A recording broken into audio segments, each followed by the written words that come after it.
we've talked about that, different mistakes that oftentimes are made that put us on that track. I'm convinced that none of us just set out and say, all right, I want to have my life destroyed by circumstances and I want my life to fall apart and ruin. We don't set out doing that, but oftentimes we don't avoid the choices that make that inevitable.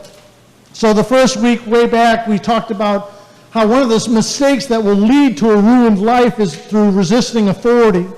We use the umbrella as kind of an image or an illustration or a picture of God's authority. When we're under God's umbrella on a day like this, you don't get wet. But when we step out from underneath that umbrella, we put ourselves and expose ourselves to the trials and the challenges of life. It's not because God doesn't love us. It's not because, we're unlucky. It's just that we remove ourselves from the covering of God's protection when we avoid the counsel of God's authority. Another mistake that we often make is when we begin to live for ourselves. And we ask the question, wouldn't it be nice that we learn from other people's mistakes? But somewhere along the lines, we've got this idea in our heads that we're the exception to the rule. They weren't quite as smart or as disciplined as we were. We can do certain things that they didn't. It ruined their lives, but I'm not that vulnerable to that, and so it won't mine.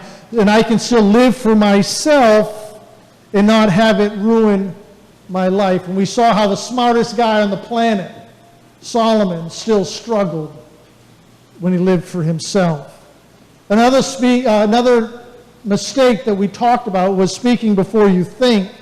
We kidded and we talked about silly stories about how we have at times maybe spoken before we thought through what those words really meant and the implications that they had. And now we look back on them and we laugh, but in the moment, it wasn't very funny. We also could probably share stories of how when we spoke before we thought, it actually created a tremendous heartache and disastrous results. How oftentimes it can actually ruin our influence with others coming to faith when we even post things without thinking. Then a couple of weeks back, we talked about another mistake, forgetting to rest. And again, I'm not talking necessarily going to bed too late at night, but rather not creating times when we can be free from the unrelenting pace that our culture seems to demand. The pace of our culture oftentimes can ruin our joy. It ruins us emotionally, even physically at times. It can ruin us relationally because we don't have the time to invest in those special relationships. It ruins us spiritually because we haven't sat down and been quiet in God's presence. The pace of our culture oftentimes can ruin us and ruin our lives. And so the mistake is to forget to rest. And so we challenged as we looked at the person of Elijah and said even Elijah, after great spiritual battles, needed time where he could unplug and have his battery recharged for God to continue to use him. Today we're going to talk about another mistake, and it's a mistake that our culture celebrates, and we're inundated by it on an ongoing basis, and that is to compare ourselves with others. Marketing experts do it all the time. They want us to compare ourselves to the guy down the road. They want us to compare our new or our 10-year-old truck to the guy's brand new one that he just pulled in the yard and begin to remind you that you need the brand new one that was just pulled in the yard next door to you to keep up. We compare ourselves with our possessions, our looks, our talents, our relationships, our strengths. They're all on one side of the scale, if you will, and we weigh them against someone else's to determine our value and our worth. It's inevitable. It's something that we all are engaged in. Sometimes and I had tried to do this week, but I couldn't find all the pieces, but I want you to visually imagine in your mind. If I had Brussels sprouts in this hand, and Godiva chocolate in this hand, which is going to tip the scale in many of us, right? Exactly, the Brussels sprouts. Or if you had a Chevy pickup in this hand and a Ford pickup in this hand, which is going to tip the scales? Depends on what you drive, right? Or if you have a Justin Bieber concert tickets in this hand and an appointment for a root canal in this hand, which would outweigh the other? Absolutely, the root canal. And just because it's that time of year, if you had the Red Sox tickets in this hand and a Yankees front row seat in this hand, which would outweigh the other? Absolutely. Sox in last place would be better than the Yankees ticket any day. Or the Patriots or the Jets or the Bruins versus the Canadians. I mean, we compare ourselves and we value certain things over the other all the time. And those are fun comparisons. But it's a huge mistake to consider comparisons all the time in our lives to determine our value. We ask stuff like, who's more popular? Who has a nicer and bigger home? Who's worth more? Who has a net value more in their savings account? Who's better looking? Who has the better job? Who has more influence and opportunity? Who matters most in this group and in this crowd? The problem with comparison is there's no win with comparison. We always lose. For example, if when we comparing highlights our weakness with somebody else's strength, you're going to lose. I know you see this on Facebook all the time. People are posting pictures of their exotic vacations. And we post pictures of what? Our dog.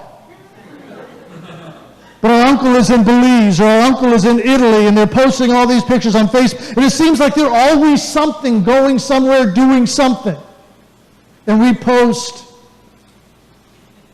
dinner at Longhorn. I mean, it was a nice steak. But did you need to post it on Facebook? Comparing ourselves doesn't always go really well. And the reality is when we compare our blooper reel with somebody else's highlight reel, it's not going to work out really well. We're always going to fall short. And the inevitable result oftentimes is discouragement, even depression. When we begin to think and feel like we're not as good, so why bother try? It doesn't take long before we discover that there are people out there that may be more prettier than you, more talented, richer, smarter, happier, skinnier, more successful. They may have a better house, a bigger house, a newer car, more friends on Facebook. When we start comparing these things, we can become really discouraged. I'm not immune to this just because I'm holding the mic today. It's my desire to be an effective leader in the context of our faith community. And in doing so, I have endeavored at times to read books to try to sharpen my leadership skills to make me more effective and more skillful and more influential and more inspiring and these kinds of things. Pastor Dan basically gives me about a book a month. He reads about a book a week, I think. I'm good at 2 or 3 a year, but he keeps saying, hey, did you read that book? And I'm going, ugh. Because there's a double-edged sword with those books that he always keeps sending me. You begin to read these books, and these guys talk about all these stories and all these testimonies about the things that they did. And they share testimonies about how their implementation of this strategy or this philosophy created all kinds of seemingly miraculous results. And it seems, as you read, all they did is show up, and hundreds of people just flocked to their church. And all they did is do this kind of small group system, or have this version of prayer on Sunday mornings, or they had this group that met on Thursday nights, and all of a sudden, or they had buses running downtown, and all they did is this little thing, and all of a sudden, people were flocking, and it was standing room only, and I'm reading this thing, thinking, I've done this for 27 years, and I did the small group thing, and I did the festival thing, and I did the bus thing, and I did the prayer thing, and we still are struggling. And I begin to compare what I've done and what I've seen and the results that we've experienced, and I begin to compare them against some guy in Southern California or Florida or Missouri, and you become discouraged. Even depressed. And you take the book And you think, yeah, the concepts are sound. The counsel is legit. But it's not inspiring me at this moment. Why? Because of the comparison trap. And whenever you compare, you always lose. Now, it's not to say that we've never gleaned insight or never gleaned concepts that we've tried to implement that have made our church more effective. It has. But I've been to the same kind of thing when we go to conferences. Typically 2 or 3 times a year we find ourselves in a conference where the speaker is sharing stories about the things that they've executed and done and the thousands of people that are now under their tutelage. And you're sitting there going, why doesn't that happen here to us? And you begin to compare and you become discouraged. To forget the fact the hundreds of people's lives that have been impacted through this place over the last however many years we've been here. Forget the fact that there's been countless people's lives that have been positively directed towards the personhood of Christ. Forget the fact that there was baptism after baptism in the last decade or so.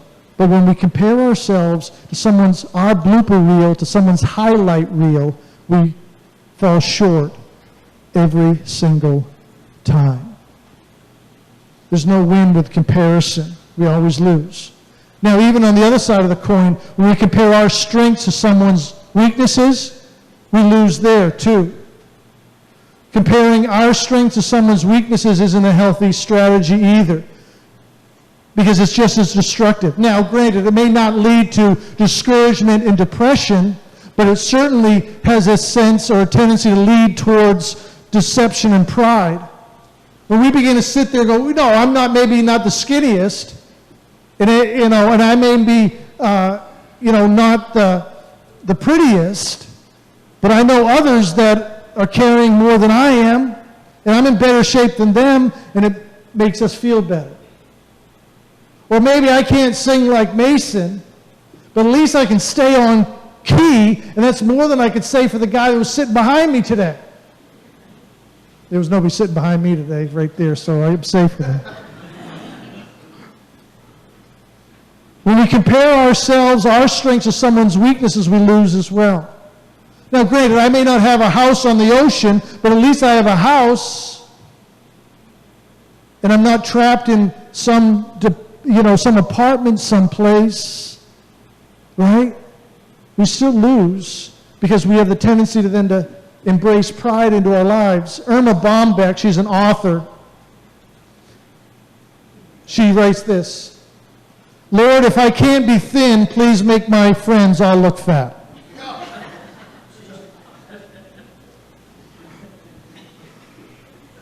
Romans chapter 12, verse 3 says, because of the privilege and the authority God has given me, I give each of you this warning. Don't think that you are better than you really are. Be honest in your evaluation of yourselves, measuring yourselves by the faith God has given us. So even in those times when we try to tip the scales always in our favor, an honest heart check reveals that pride may be taking up residence in our lives. So even on that side, when we compare our strengths to somebody else's weaknesses, we still lose. Other things, comparing leads to dissatisfaction with what you have. We talked about that earlier. If you're happy with your car, that's great. There's no reason to get a new one. But then all of a sudden your friend shows up with a brand spanking new one, and there's cameras that show you where to back up, and it parallel parks for you. All of a sudden you begin to think that all of a sudden mine isn't as shiny as I once thought it was. Remember that first day you brought it home, you wanted everybody to see it? Well, that's 10 years in the rearview mirror. Now they have rearview mirrors that turn into cameras and back up things and all kinds of stuff. You're perfectly happy with your home until you visited your brother's new one. You're perfectly fine with your vacation, which comprised of day trips to Old Orchard Beach, until you saw your cousin's pictures of Italy and other exotic places like Bar Harbor.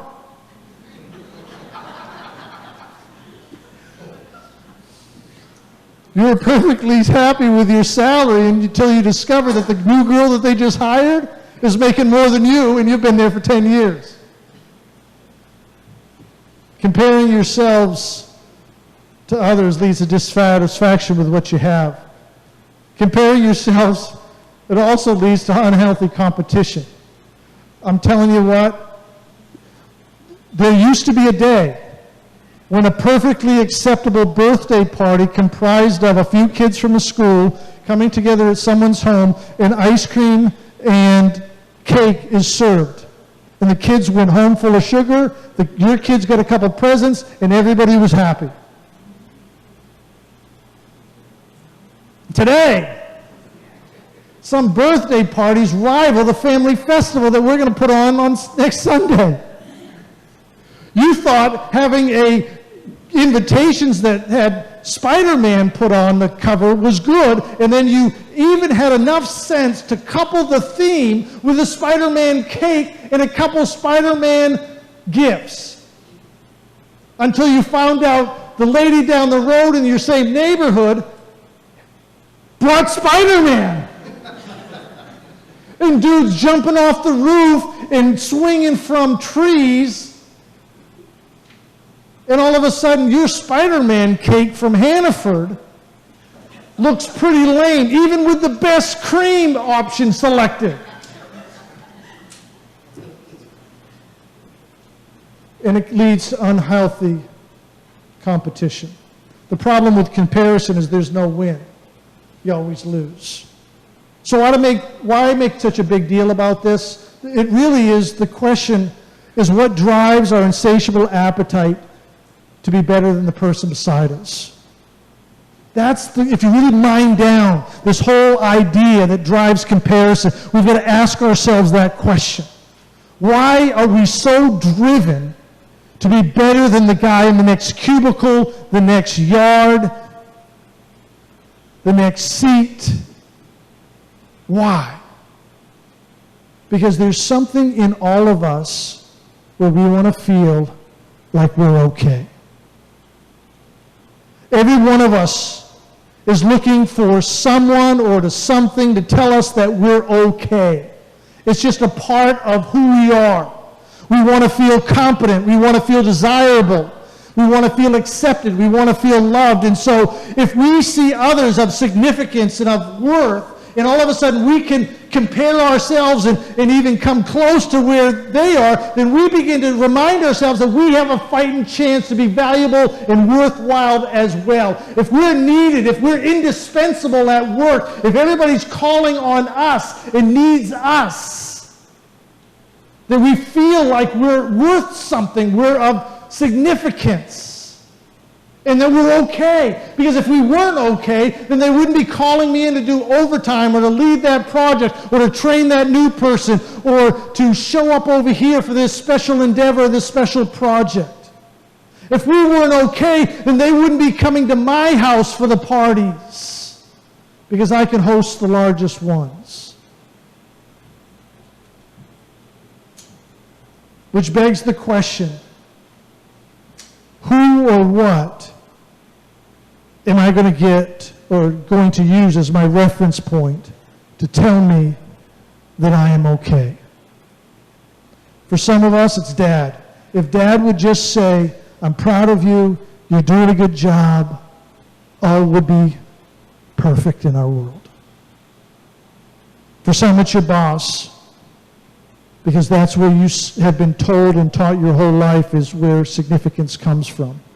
That's where success is derived and is significant in security and position and influence and posture.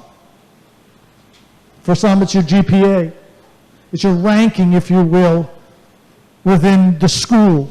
Because after all, if you're in the top 10%, there's 90% of the class that is below you, and you're okay, at least in the world of academics.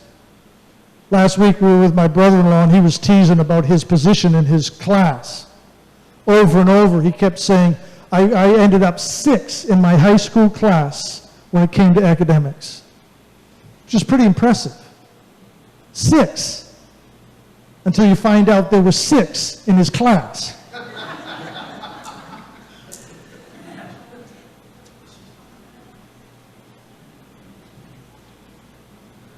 The good news is that Christianity offers some explanations as well as some solutions to this comparison trap. How do we measure up? How am I doing? The first reason we can see it, it's found in Galatians chapter 4, beginning with verse 4, and we're going to read 4 and 5. But when the right time came, God sent his Son, born of a woman, subject to the law. God sent him to buy freedom for us who were slaves to the law, so that he could adopt us as his very own children. The reason we wonder, the reason humanity is cursed with this desire to know that we measure up and that we're okay, is because of the law. Because of sin. Because of the brokenness that we were born into. I have a horrible question to ask you, and I don't want you to answer it out loud. But have you ever secretly celebrated someone else's failure? Maybe this is the guy that's been posting all the Italy pictures, or the guy that has the perfect job and the perfect car. Doesn't even look like his car ever needs to be washed, and yours is covered with pine pitch. Okay, that's mine, but anyways. And all of a sudden, you're on the phone with this guy, and you discover that there's some significant chinks in the armor that have never been revealed on Facebook or at the family Christmas parties. And he's divulging his heart with you, or she with you. And there's a part of you that rises up and says, not out loud, well, it's about time.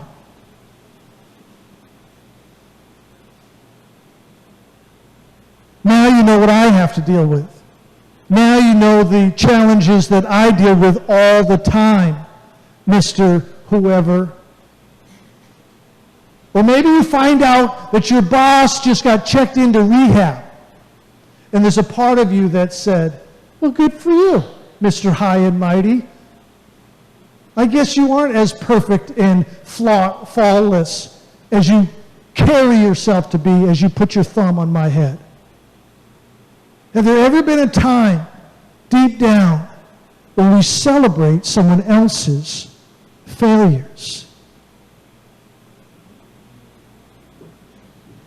And then we check ourselves.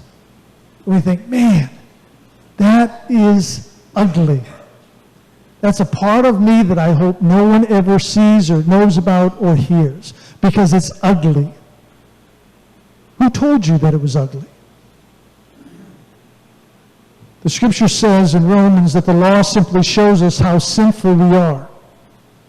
The reason we wonder is because we know deep down inside we don't measure up to God's law. We know deep down inside that we fall short of the standard of God's perfection in his glorious, faultless sinlessness of Christ. So we try to cover it up. We try to dress nice, we try to talk better, we learn manners, we try to hide the ugliness deep in our lives, but we know at the end of the day we fall short. We know inherently there's something missing in each one of us. So we look to the right and we look to the left and we begin to compare ourselves to those that are around us. And we think that if I can do enough and if I can have enough, or if enough people think that I'm important and I'm okay, then it will fix whatever is broken in me. And we do it even within the faith community because we think, all right, these people are at least, they got most of their stuff together, so if I can compare myself to someone across the aisle, then I'm even doing even better. Because I'm not talking about comparing myself to, lowly sinners out there at work that are involved in all kinds of bad stuff. I'm comparing myself now to small group leaders and spiritual people and spiritual leaders that are going after God. And if now all of a sudden I find myself toe-to-toe with them, then I really must be okay. But it doesn't fix our brokenness. You fill in the blank. If I had blank, you fill it in. I'm telling you, you'd still wonder. If you had a better job, you'd still wonder if that was enough. If I had a better family situation, you'd still wonder if I was good enough. If I attended a better school, you'd still wonder if I had a nicer house. If you were the boss and own the company, you'd still wonder. This break between creation and creator has created an insecurity in us that we oftentimes try to medicate with by comparing ourselves and positioning ourselves to others. But it's a trap. Because when you compare yourselves to others, you never win. It causes us to pursue things and people and important positions. But regardless of how much stuff we accumulate or how influential we become or our friends are or how famous or important we become or people that we know, it doesn't fix those insecurities of our lives. And so in that verse of Scripture, we see how God responds to our insecurities and how the law simply elevated or magnified those insecurities. And he said, God sent him, Jesus, to buy freedom for us who were slaves to the law, so that he could adopt us as his very own children. This is the good news. This is the part of escape. This is the way out. This is how we avoid this mistake in the future so it doesn't ruin our lives. He sent him to buy freedom for us who were slaves to the law. That's a transactional term. Pastor Dan mentioned it and talked about that last week, to buy our freedom. There's maybe your scripture that you're looking at, your translation says redeem. And it's a financial term. It's the idea is to buy back, to regain that which is lost, to rejoin something that which was separated, to buy freedom for us who were slaves to the law, or slaves to comparison, slaves to insecurity. To buy freedom for those of us who were slaves to comparison is what Jesus did. Wondering if we had enough value, had enough worth to be considered significant enough for God and others to want and love. And so we learn here that regardless of our possessions, regardless of our car, regardless of our house, regardless of our position at work, we are valuable in the eyes of Christ and in the eyes of God, valuable enough that he would even send his own Son to purchase and redeem us back. That's a game changer. It doesn't matter if you are in a one-bedroom apartment or a studio, or if you have a house on the ocean. In the eyes of God, you're a slave to the brokenness of sin. And your value is such that he was willing to allow his own Son to go on Calvary's cross to buy you back and redeem you back. And he goes on to say, not just to buy you back, to give you a free ticket to heaven. See, oftentimes that's what we think about. When I accept Jesus as the leader of my life, all of a sudden my sins are eradicated and forgiven. Sure, we get a brand new start, but ultimately I've punched my ticket. But it's so much more than that. It's not just punching your ticket to heaven to avoid the horror of hell. But the redemption created a way for us to be adopted into the family of God. Let me ask you this. Who do the wealthiest people compare their kids to? Nobody. They got the most money. They got the most stuff. Who do God's kids compare themselves to? Nobody. Because God is our Father. And this adoption term, it's a pretty significant term. When Paul was trying to search out for what described the perfect relationship between God and creation, he chose adoption. And it wasn't a Jewish word, it wasn't a Hebrew word. Matter of fact, there wasn't even this word in the Hebrew language. When we think of adoption, what do we think of? We think of two parents that either can't conceive a baby or maybe they want another child, and so they go after the process of adoption to get a little infant or a little newborn or a little toddler to be assimilated into their home. But that's not what was going on in this culture. People didn't adopt babies in this time because babies died. They adopted adults.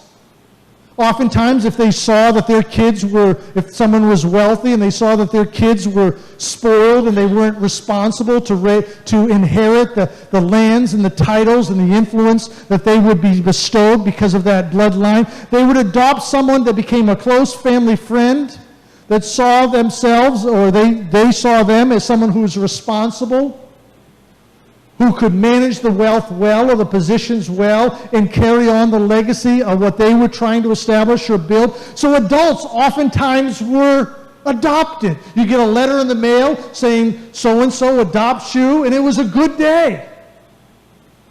Because oftentimes what came with that was prestige, position, wealth, influence. And so that's the term Paul utilized to show how we can be adopted into God's family. Now, incidentally, if you don't have kids and you're wealthy and you're looking for somebody to adopt, we can still be your kids. You can adopt us, you can send us the letter, and I'd be happy to hang out at your family functions, and so on. But really, Paul goes on, and he starts talking about Abba, Father, Daddy. This idea that God himself wants to adopt us into his own family, and so the relationship becomes so personal that we can refer to God as Dad. Now, if that doesn't do something to the insecurities of our hearts, I don't know what does. When God himself, when God makes a strategy and a process for us to become adopted as one of his own, that should tell us how much we're worth. So we don't have to compare ourselves to the guy down the road, because whenever we compare, we lose. Whose estimation? Whose value, or who determines your value? If it's God, that's a game changer. Let's pray.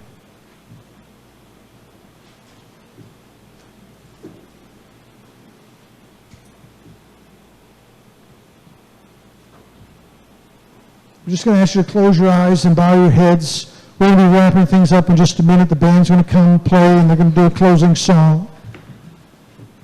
But I want this truth to have a moment just to make its way deep into our hearts. Because for years, many of us have determined our value and our worth by some other measuring stick that was oftentimes connected to comparisons. And today, God wants to recalibrate, if you will, the tool by which we measure our value and our worth.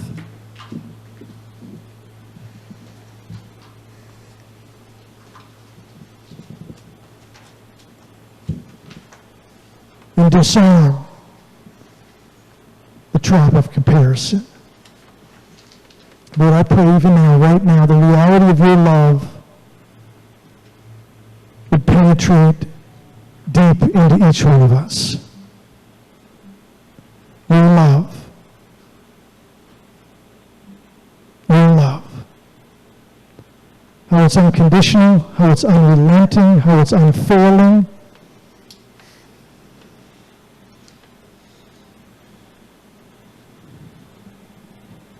How it's available for each one of us, regardless of color, creed, income status. It's unchanging. It's sacrificial. It was illustrated with your Son on the cross. In Jesus' name we pray. Amen.